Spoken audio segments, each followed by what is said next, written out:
So right now, I can't stop fucking talking out loud. It becomes a bad habit because I get locked up in my room. It's like self isolation. And now I'm in hospital a lot of time when I'm in the house. I talk to myself, which isn't healthy. It's like a protection mechanism rather than staying in my brain. I talk out loud. It becomes a really bad habit because I start throwing out all sorts of nonsense and I get confused about what's what. Feels like there's so many going on and it's so confusing. And like I say things that I shouldn't and then try and control them. And then it's like I don't know who I am from one moment to the next. And it's like I'm flipping through and then I'm trying to control myself. Sometimes I just can't stop. I think it is more of a like a manic high thing, if you get me. I think it is like a more of a manic high thing. But I switch it's like I don't really know how to switch off, if you get me. I don't know how to switch off because I need to talk and I physically need to get it out and I can't keep it in my head. I've got to talk out loud. But then at the same time, I'm saying stop, concentrate. But then at the same time, I can't concentrate on anything. I'm still in hospital.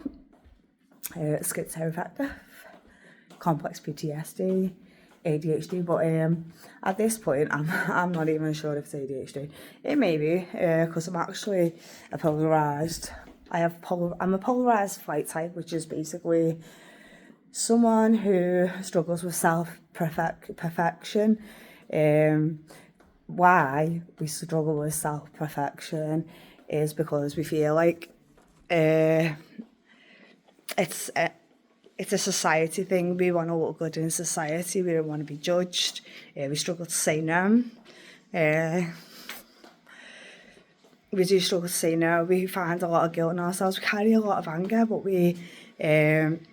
anger doesn't create tears. The only way someone with polarised fear disorder, it's not a disorder, sorry, it's like a type, it's like emotional type. So people with polarised fear types, the only way you can kind of process it is being allowed to cry, because what people with polarised fear tend to do is we tend to disregard our feelings, kind of push them away because we don't feel like we deserve them. We push them away. We don't accept that we're allowed to feel sorry for ourselves in some sort of sense, and we kind of like we negatively impact ourselves. We put ourselves down quite a lot. We struggle to pick ourselves up unless we're at a perfection rating. Unless we look good, we feel good. For me, it is a bit strange. I'm not very vain, and I know I was vain in a sense before, and I am quite full of myself. I'm not full of myself in the slightest, but I do tend to constantly check myself out in the mirror because I don't see what I look like when I'm walking around naturally. It's like I'm a ghost in my own body in a sense, because I don't know what I look like, and I feel my body, but it's kind of like a ghostly face. I don't recognise the face. Sometimes I don't recognise the voice. My voice changes. It goes from deep to high. That was brag as fuck. But sometimes I really can't control it, and I hear it change. Thankfully, a lot of people don't notice it change. But it's like a change from person to person, from 1 minute to the next minute. It's all Sally. It's all me. It's all Sally. But based on different emotionally, mentally processed differently type of personalities, in a sort of sense, about sounding like a psycho. It's hard to admit because when you say split, I get really confused with people because doctors don't actually they don't so it's not recognised anymore. But when I looked it up, it's called ego personality persona disorder. But believe it or not, psychologists actually train you to create a more enlightened version of you to kind of push away the person that you was. But then sometimes it becomes to a point where you've rebuilt yourself that you kind of switch through them But what therapists do is they teach you to bring them all together and make like a one defined. And I know who I am when I don't quite, this is me now, but God forbid I'm going to be in about half an hour. But yeah, it's, so yes, like, it is a good thing. And it is a training thing. But I think when you're being through trauma and you're trying to change and change, and better yourself and better yourself and better yourself. So a lot of people, I guess, with flight. So did I say fear? No, it's called not a polarized fear type. I'm sure I said a polarized flight type, in case I said it wrong. So it's kind of like you reinvent yourself. As I base it, like, so I do a lot of self-help for myself. Like, I'll go back to the traumatized parts of myself and I'll talk to them and I mother them the way I'd mother my children. And like, I talk to them and kind of rationalise with them and calm them and speak to them in that sort of sense that I could have needed at that time. Some very trauma parts of myself. Weirdly, I don't let them out. It's like not waking up the baby in a sense, you know what I mean? It's like, don't wake up the baby, don't wake up 15, don't wake up 17. It's like, that sounds really confusing to a lot of people. But it's just like times, it's like a timeline in my life. Like, with different people, different years, we all go through it. And to be quite honest, we all have it in us. But not a lot of people bounce back and forth from different ages to ages, if you get me. It's confusing. So it's like the maturity level, and then it's like you get a new one every year in a sort of sense. I guess it's like an astrological thing, if you want to see it in a spiritual sense. When I've got thick on right now. I'm not thick at all, but oh God. When our son kind of reaches, on our birthday, like when our son reaches, I can't think of what it's called, which is silly. If anyone knows astrology, please tell me. Hopefully someone does tell me, or I'll figure it out for myself. But yeah, I haven't got many people messaging on my videos right now. I need some subscribers. I'm just going on with myself. Oh, what's it called? It's not retrograde. It's like when you full circle and your sun comes back around. Anyway, anywho, right, so yeah, you kind of build a new one. Sometimes it can be like 2 months before. If you're quite spiritually gifted, you reinvent yourself, you change, you develop, you grow. I mean, it's a very natural thing to do. We grow, we change, we grow, we change. But obviously, throughout my life, I've had so much trauma every single year. Every single year in my life, I've had trauma. Not to the extent that it's every single day, but I wouldn't like to. I'm not saying more than others, but a good half of my year will be absolute wank, and then the rest of the year, or the rest of the year, will be semi-okay. So throughout, because I've never had therapy or psychology, because I don't think I could actually handle telling someone else all my personal problems. So I went back to my own personal childhood, like to my 3-year-old, like body dysmorphia. I had to tell her she was beautiful. I would not go back to baby. She'll fit. 2. She's quite aggressive. She's like a psychotic genius. She's like a psycho or some shit. But yeah, I've not really dealt with her. She's anger, she's strength, and she's very intelligent. 4, I've never went back there. 5, she sleeps. 6, I don't think I've relived 6. Probably for the best. 7, absolutely wicked. Love 7. Best years. Scallion. 8. Didn't revisit 8. Must have been sound. 9. didn't revisit 9, sound. It was more my teenage years that I revisited, because that was like very traumatic. 12 was, I've not really revisited 12. It's not like a psychotic thing, like it's genuinely something therapists do. It's like so it is something psychologists and therapists do to kind of heal yourself. It's a very natural thing to do.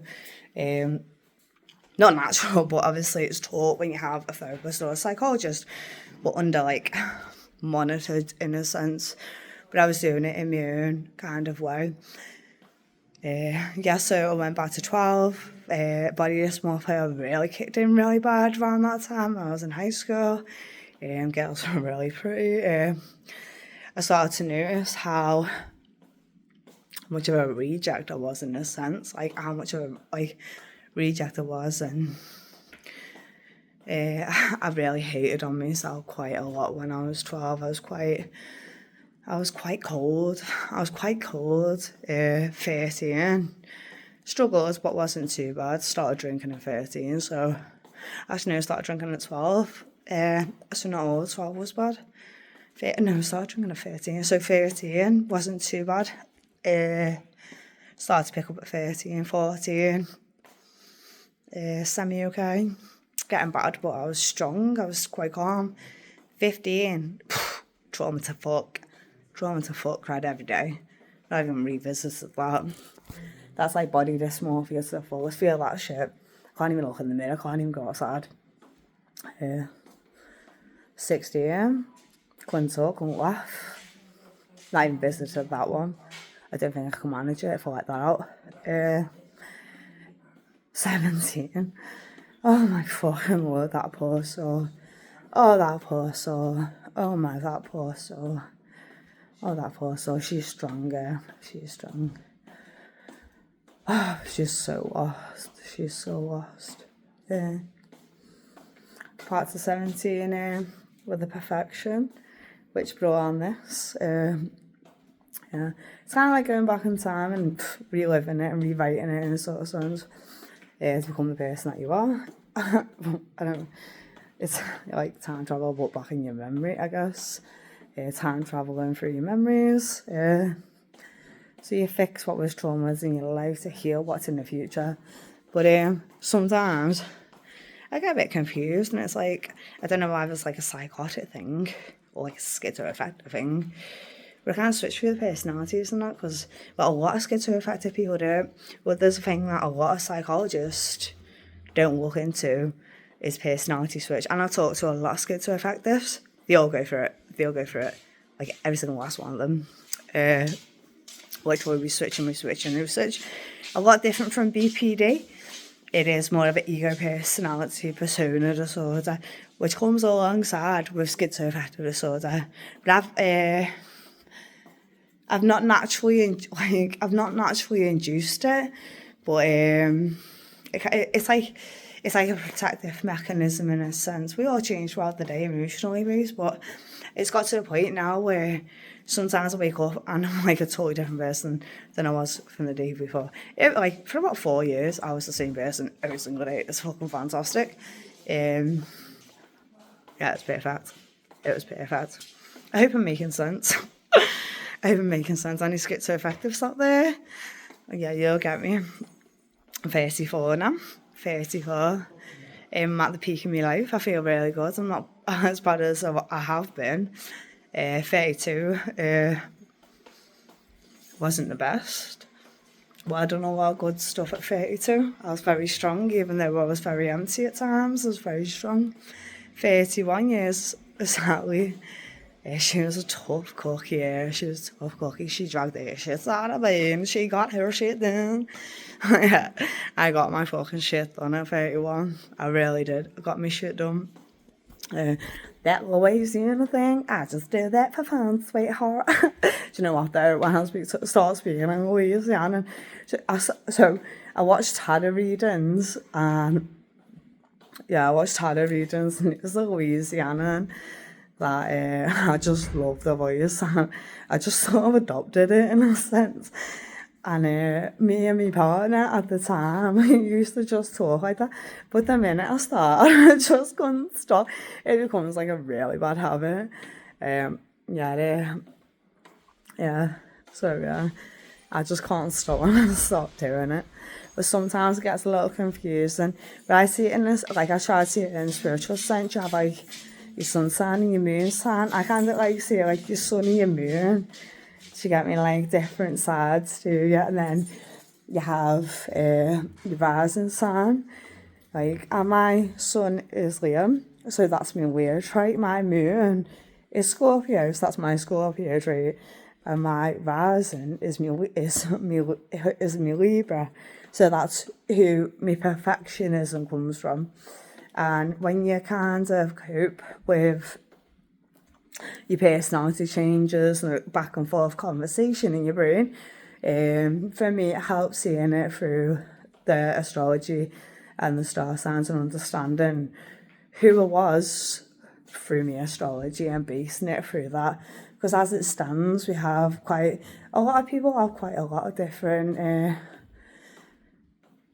planet signs in the astrology. Like I've got, I'm a Leo sun, Scorpio moon,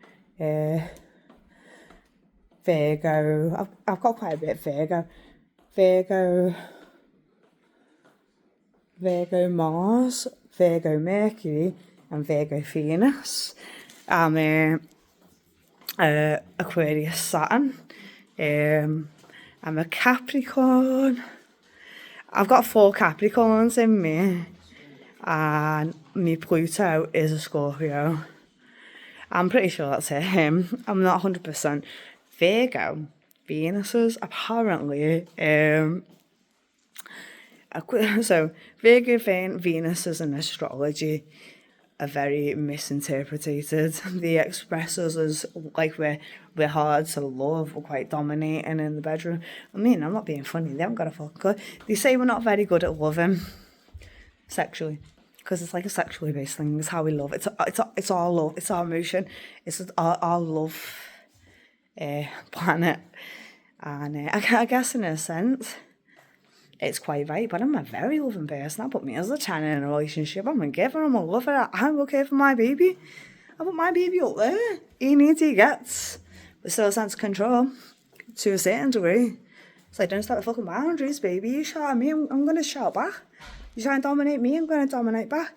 It's kind of like what a partner said to me is, you teach people how to love you. You kind of teach people how to love you. You show them respect, they show it back. You treat them right, they treat you back. If someone kind of like badmouths you all the time, it's kind of you bring that on. It's like, so that's how you like to be, that's how you speak. I guess you don't mind me speaking back to you like that. It's kind of, anyway. So as I'm getting back to, I only made this video because I'm trying to concentrate at the minute. It is like 20 to 2. I've had a lorazepam. I'm not calming, and I'm starting to get a bit hyped in a sense, which isn't healthy. I'm going to get off the ADHD meds. They're not doing me no favours. They actually make my mind really blank, which isn't healthy. They blank my mind. They're not doing anything emotionally based for me anymore. I spoke to a psychiatrist today, and I did say I need a depression tablet. As it stands, I don't really need one right now. I may need one a bit further down the line once I'm finally off the ADHD meds. Because weirdly, when I'm on, even though I have bipolar, they put me on a serotonin-based ADHD med. But they have to be very careful. But it's just making me psychotic. It's like drug-induced psychosis, what it's causing. And I have enough of that myself. I have enough fucking imagination to fucking fill a fairground, mate. Enough to fill a fairground. Oh my God, we got all sorts in here. And the freak show. So, yeah, it's too much. It's too much. Send me psychotic. Right? Peace.